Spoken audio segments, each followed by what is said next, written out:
Hi everyone, this is Tracy, and today I'd like to talk a little bit about coping with ambiguity and lack of control, particularly during the period of the coronavirus pandemic. Coping with ambiguity is actually something that creates a lot of anxiety for many of us. Not knowing what's ahead of us, to the side of us, can make people feel very anxious and unsettled. Actually, tolerating ambiguity is a personality trait, but it is deeply connected with the capacity to cope with anxiety. When we feel like we lack control and don't have a clear picture of our path forward, it does create a very deep sense of worry and concern. Coronavirus has been an unprecedented situation, creating so much ambiguity for so many of us. We find ourselves in a constant state of now, whereas usually to lower our levels of ambiguity and to create a sense of control, we are used to planning, to figuring out our steps ahead, to make us feel like we have a path that we know where we're headed. When thinking about coping with ambiguity and lack of control, I did think about the ocean. I love visiting the ocean, but standing at the water's edge, sometimes I stop for a moment and feel almost overwhelmed at the enormity of that ocean, feeling so small in comparison to that huge expanse of water. The ocean is also pretty unpredictable. There are general rules. The tides ebb and flow, waves come in and out. And yet we don't know exactly when that wave will come and exactly how high it will be.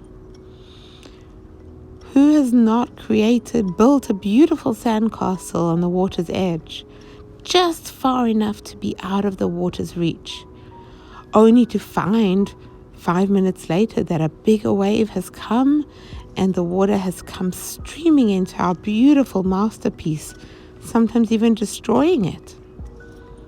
The ocean is unpredictable. It's enormous. There's actually quite a lot of lack of control and feeling small when we stand next to it.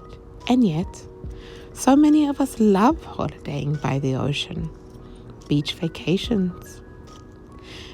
In that moment when we stand next to the ocean, our focus is not on how small we are and how huge it is. It's not on the unpredictability of it. We focus on the moment, on the smell of the salt air, the feeling of the sand beneath our feet, perhaps the sun beating down on us, the water that we feel on our skin. We focus on what is in front of us. And I think that this is a really good point, or something to take in our minds as an anecdote, as we think about our coping with ambiguity and lack of control. While things are looming sometimes ahead, overwhelming, unclear, and unpredictable, we anchor ourselves in the present moment. Put on that sunscreen if the sun is beating down on you in this moment. We do what we can right here, right now. But anchoring ourselves in the present moment is a really important part of coping with ambiguity. However, there is another element that's so important. The element of faith. Not necessarily a religious faith, just a faith that we will be able to cope with whatever life brings in our path. So many of us feel the need to plan, to organize, to think ahead, just feeling as if we plan for any inevitability, we'll be able to cope with it better. This is often a fallacy. Sometimes the best laid plans are laid to waste and something else completely different comes along. This virus is a great example of that. None of us could have planned for this. And yet we cope.